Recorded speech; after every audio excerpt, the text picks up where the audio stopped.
Hello, Cassie, Roma. How are you? I am a box of fluffy ducks, my friend. How are you?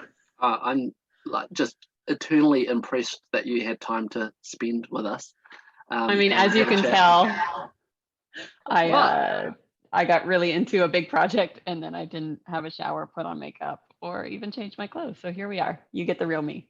Well, I like the real you, and I think given the you that we see on TV at the moment, we'll get onto that.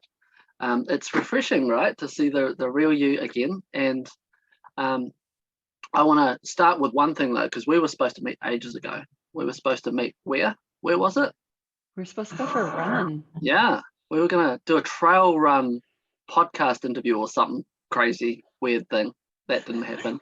Can you imagine how horrible that would be for listeners? Just like two people heavy breathing and trying to talk about marketing. I can't think of anything worse. Amazing. Um, but and I was really disappointed because I said, "Oh, look, we talked about doing this, and you were going to do this thing," and then you kind of came back to me and said, "Well, actually, something's happened, which has made me kind of really freaking busy." And so and I don't know what it was because it was a top secret thing as well. So now it's not a secret. So tell me what that thing is for people who don't watch terrestrial TV.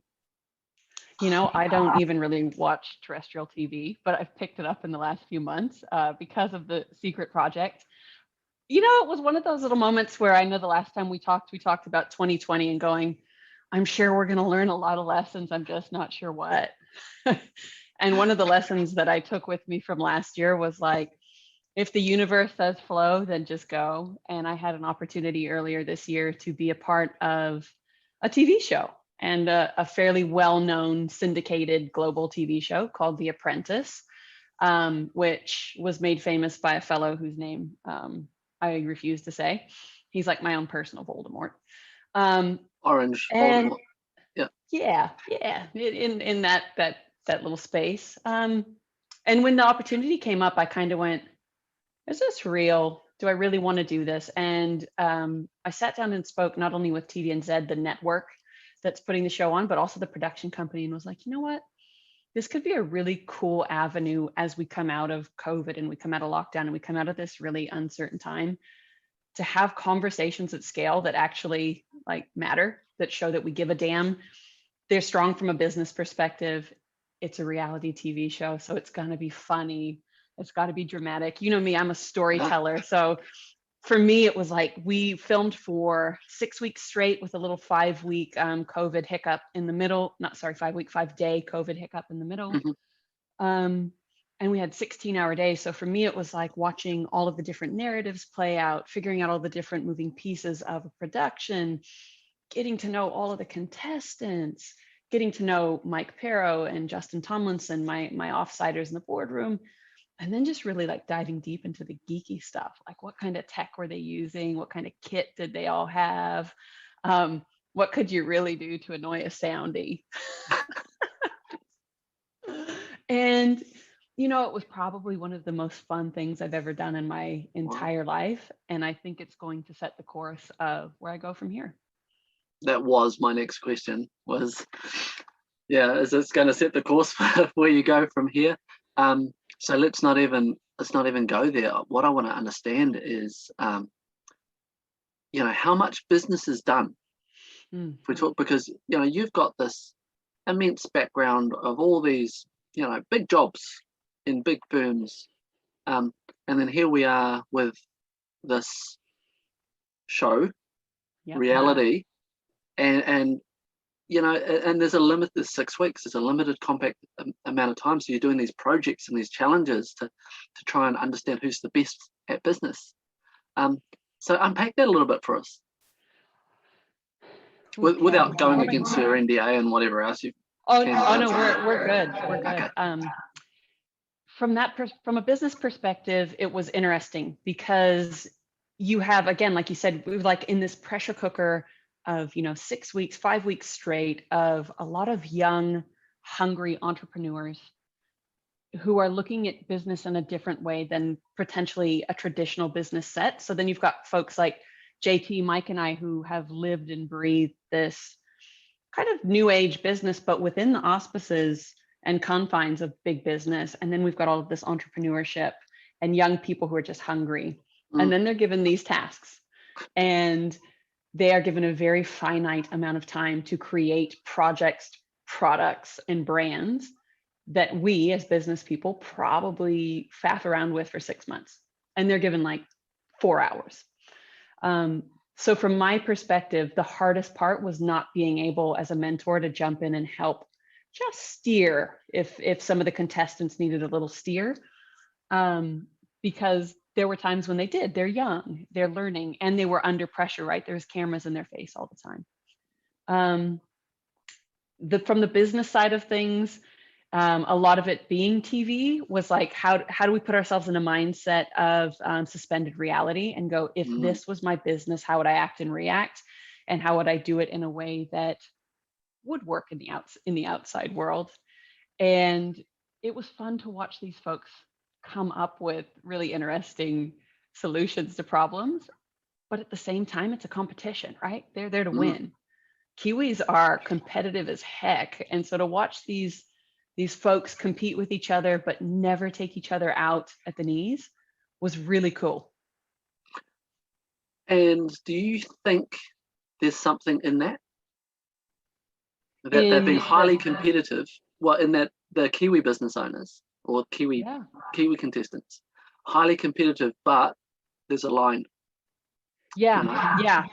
I think as we move forward, because we're on, I think, week 7 of 12, there were a few moments in the boardroom coming up as we get fewer and fewer contestants, where I spoke to them a lot about the idea of competitors versus worthy rivals. And I stole that directly from Simon Sinek. And I so believe in this, right? So you can have competitors where you're playing these infinite games all the times and you're trying to play by finite rules, or you can have people who are worthy rivals. So it might be a competitor brand, but if you look at that competitor brand and go, wow, they just did something so cool that I'm going to take what I learned from them. I'm going to go, well done. And then I'm going to apply it to what I'm doing so that we both keep raising our bars. Then that's the way to go. And I felt like all of these contestants, all 14, were like that. And I think that is a reflection of New Zealand small business. I think small business owners in New Zealand really understand the importance of community and of cohort. Nice. And there's another point that I remembered, that I think we might have met during lockdown, like properly. I think we may have conversationalized in LinkedIn comments for years. And I think there's been lots of heart presses and things like that in terms of digital, but I think we met during lockdown. And this stuff astounds me, because while we were all worrying about loo paper, eating lots of carbs, and some people just utterly shitting themselves, there's this lady who was out in her garage typing away on a laptop, right? Shitting herself too. On the floor weeping most days, not knowing what was going on, really, really rumbling with not knowing. But what I saw, like, I was involved in webinar after bloody webinar, because that was my way of combating my fear. Because the security blanket that was ripped out, our health security blanket, our future security blanket, our financial security blanket, was just kind of like dissolved in a matter of a couple of months. And we're all in this thing called lockdown, going, well, we're waiting for 5 p.m. for the announcement, and in the meantime, what are we going to do? And so my way was to the businesses that I was working with, some clients, some others, was just like, let's just webinar the hell out of stuff and listen to people and talk to people and bring in all of these people, and get some messages out there, which help people move and think and progress, and not be stuck there shitting themselves and thinking about toilet paper and eating carbs. And then you did something which was, and I was quite proud over that time of, I created and contributed, and you took it. I saw you doing a bit of that too, because you came on one of my webinars, but on top of that, you created another big thing, right? And I've read it, and it's incredible. So Thank you. tell me about that, right? Or tell my audience about that, because it's so cool. Yeah, look, Put it up. I quit my job 5 days before lockdown proper, and had a full spreadsheet of work lined up, of travel, of the year. Right, I had Las Vegas, LA, New York, London, Mexico City, Amsterdam, Sydney, Melbourne, all these places. I had everything booked. I had probably like 300, 400K worth of money looking at me. And that was like March 1st. And then by the time we got through to like March 5th, so I don't know about you, it took months for yours to disappear. Mine went away in 5 days. Like all of my speaking bookings, all of my flights, everything. And I went from going, I have a clear vision of my business and where I want to take it, to, as you mentioned earlier, sitting on the floor in my garage here and just most days weeping. I am on day 530 of eating potato chips unbroken. So I feel like that's a really cool thing that I did. But another thing was, I, like you, felt like I needed connection, but because I've worked in digital and social online for so long, and because I had so many contacts in the small business marketing sense, the easiest pivot for me was to start asking people, how can I help? And not to worry about the money. And the more I asked, how can I help? The more people actually started to fill my tank. And when my tank is full, then I get inspired. And that's where this little fella came in. So fuck you, marketing. I know it's got a bad word. I know. But the little subhead, Not on my P.S. show, I it's love not. you, right? P.S. I love you. And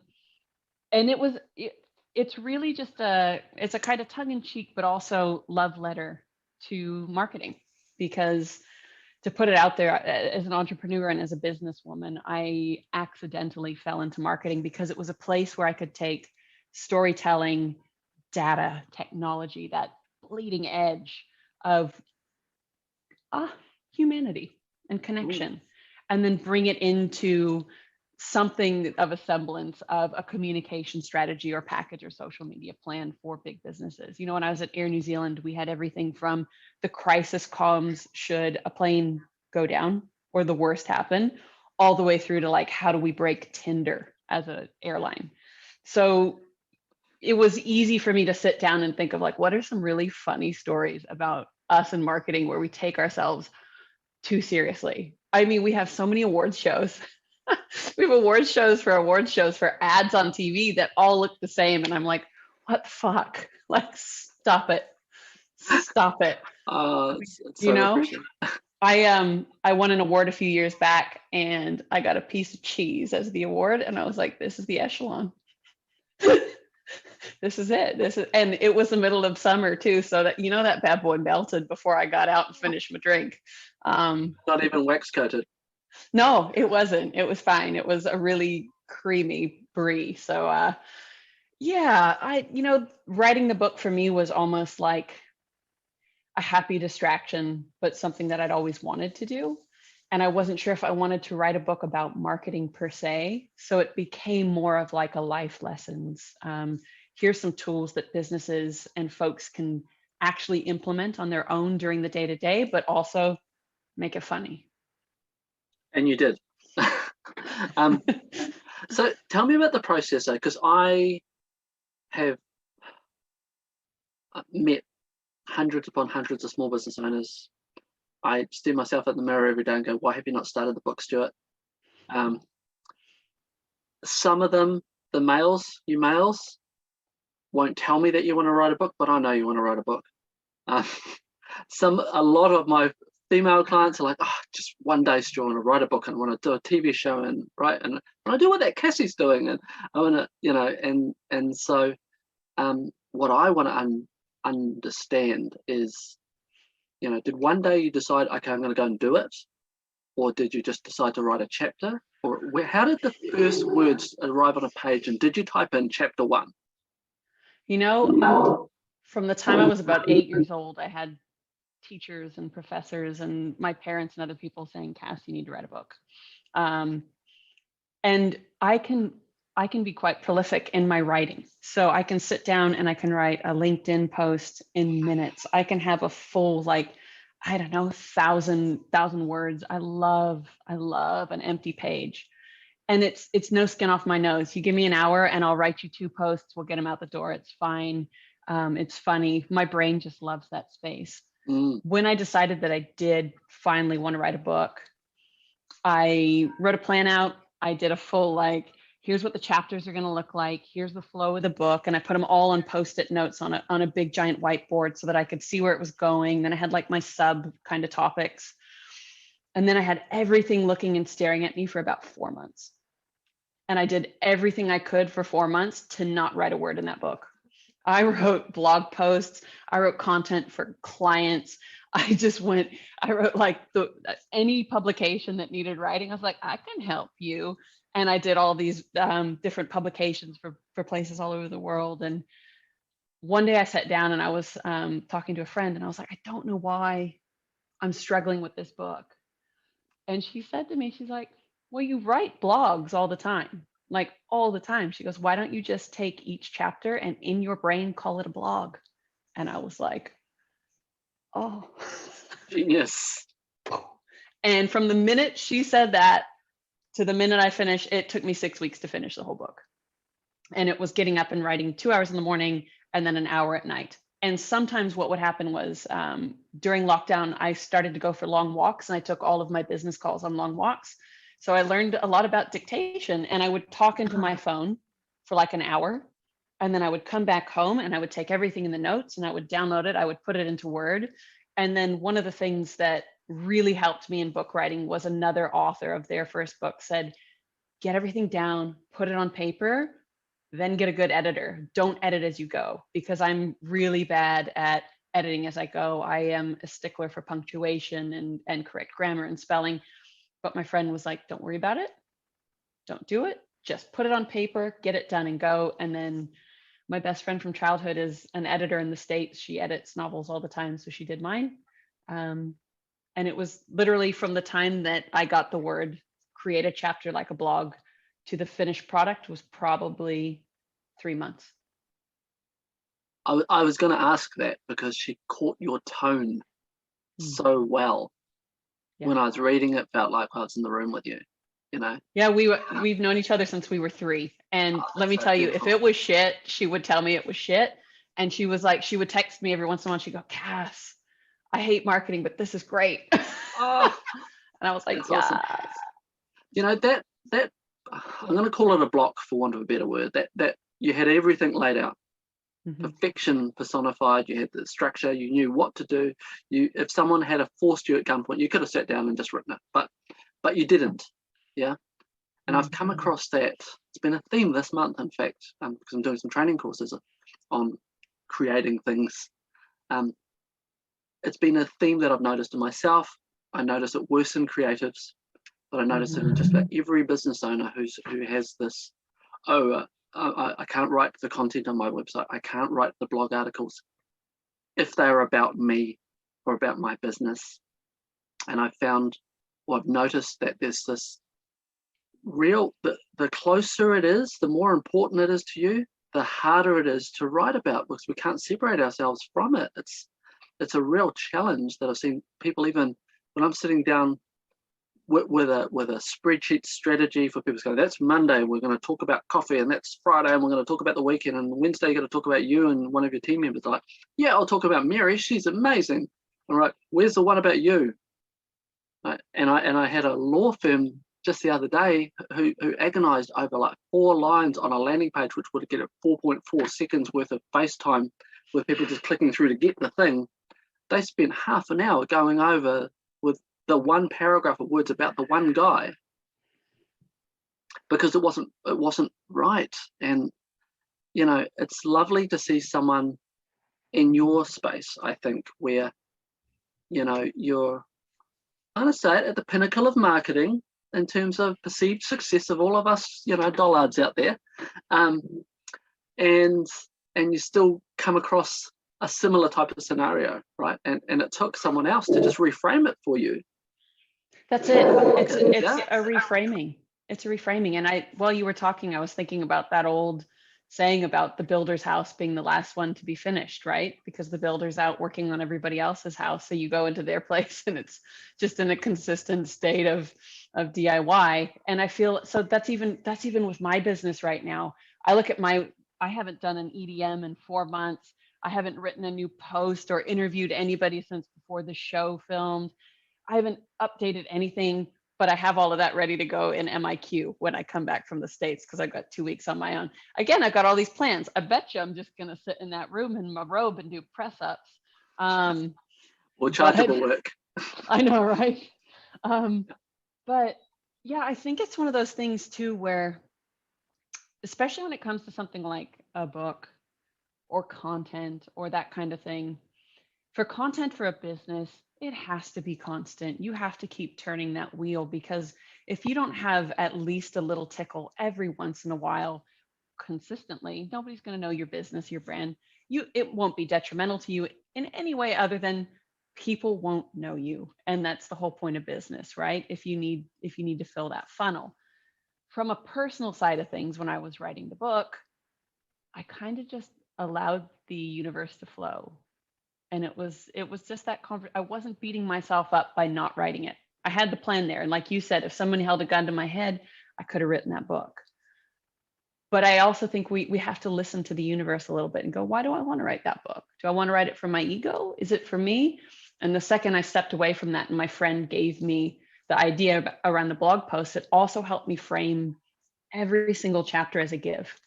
Because before I was like, I could make this real funny and I could, be quite ha ha ha about this story. And then I was like, well, what's the person on the other side going to feel? And then I approached every chapter as a give, and that made the book so much more fulfilling for me.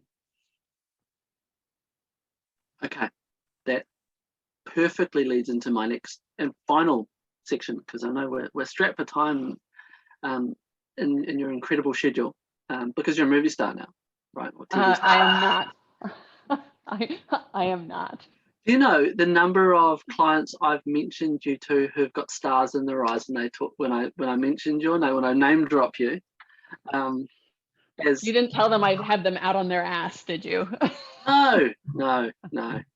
But I'm really curious about this, because I think you lend a really good frame to this particular topic, and this is the topic which I find extremely important and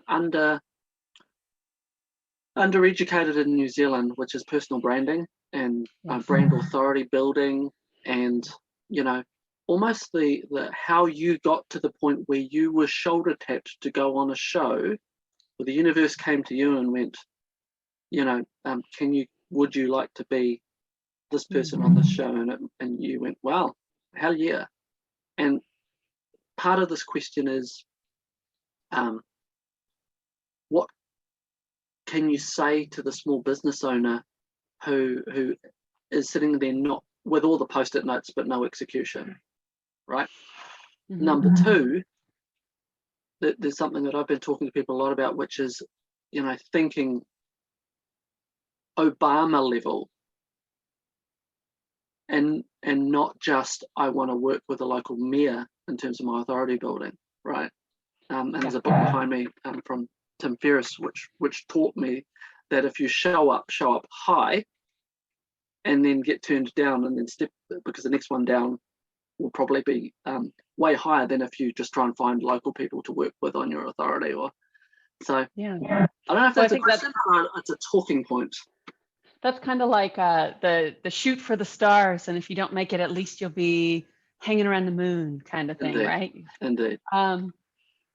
So the first one, from an execution standpoint, I think from a small business perspective, especially now that I have a lot more love and appreciation for running my own business, and that is learning to make time for everything from my accounts and my invoicing, and that's for 2 countries. The United States is wild. I'll just leave it at that.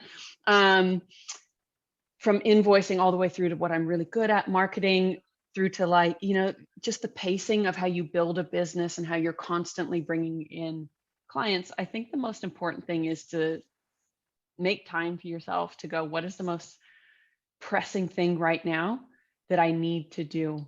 to continue moving the business forward. And if you know that you need to bring in more clients, then lean heavily into, how do I do that? What's the process? What's the plan? What do I need to pack in and around that, from a storytelling, an outreach, all of these different perspectives? Then it makes the execution easier. I'm not going to say perfect, but easier. One thing around execution too that I feel has hamstrung folks quite often, and this is in big businesses and small businesses, is that we are, most of us, perfectionists, especially if we are entrepreneurs or we have entrepreneurial mindsets. We are curious, we are passionate, but we are perfectionists. I'm going to say drop the perfection aspect, right?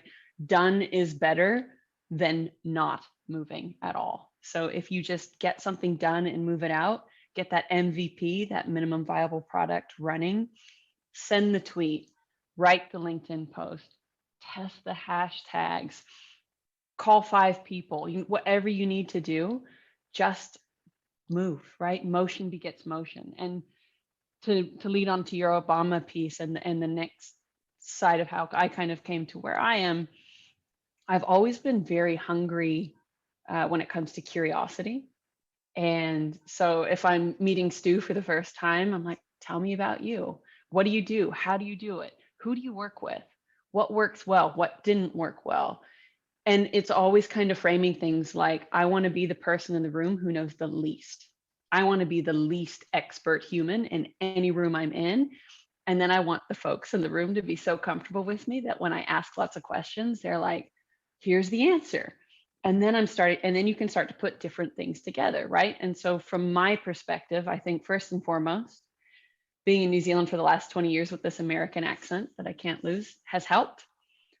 So I can play into that Americanness, but also over time in New Zealand, by becoming part of the culture, I can also understand how to speak in a way that talks to a smaller community, right? We know each other in New Zealand. It's not 4 degrees of separation, it's 2. Somebody knows somebody who knows somebody. So to think bigger on that Obama side of things, I get to come in and be that voice because I've worked overseas, I've lived in Europe, I've been in the States. So it's like, what if we thought just a step higher? And then what I've been toying with over the last probably 5 years now is the idea that failure doesn't actually exist. Like, who decides what failure is? Like, who actually decides? And when you look at like the etymology of the word failure, it only came about maybe 120 years ago to describe finances and big financial failures. It was then applied to humans as humans became known as resources. So I'm trying to take that back and go, you know what, fail, it doesn't exist. A friend of mine, Nick Bolstrad, says fail is first attempt in learning. And I think that's beautiful, right? The best lessons I've ever learned in my life would be what some folks would chalk up to as huge failures. And they have been my stepping stones. So the older I get, the more I'm like, you know what? I'm going to try. TV show? Yeah, sure. It might be a failure, or it might just succeed wildly. Book? Yeah, same thing. Might be a failure, or it might succeed wildly. Then again, what is success, right? So for me, the book success was just to get it done. The next book I'd like to sell and make some money off of. This one I just wanted to get done. I'm going back home to the States soon, and I'm meeting up with people who through COVID, I had this reigniting of a passion for me, which is around music and country music and journalism and all of these things. And I'm meeting with some of like the brains of that world, people who are now my friends who I've never met in real life. And I'm just going there with an open mind and an open heart going, how can I help them? How can I raise their voices? How can I lift their channels? Because I know if I help somebody else with that kind of competitor worthy rival, my life will be better for it. That's about the most perfect answer I've had to a really imperfect question. So thank you for that. I am, the stars in my eyes sometimes when I talk. I won't say that out in front of you, I just did, but I'm a big fan, and I think you're a really worthy comrade for us in business in New Zealand, and I think of you as a Kiwi with a cool accent, and super gangster, and so I can't wait to bring this video out to small businesses in New Zealand, and so I just want to say thank you for the support that you've given me in the past. Thank you for calling out dickheads online. That's cool. We won't go into that, but thank you for that, because I think that needs to be done. Yeah, I think one of the things about instead of calling people out is holding them to account. And I think the most beautiful thing about small businesses in New Zealand for me has been this rising tide of going, let's support each other. Like, just that simple. I'm going to support this, and I'm not going to support bad behavior. And I'm just so proud to be in New Zealand and to have my own small business too. Well, on that note, bad behavior, trolls, fuck you. Yes, we love you. Oh, Thanks. thank you, Stu. Thanks, everybody.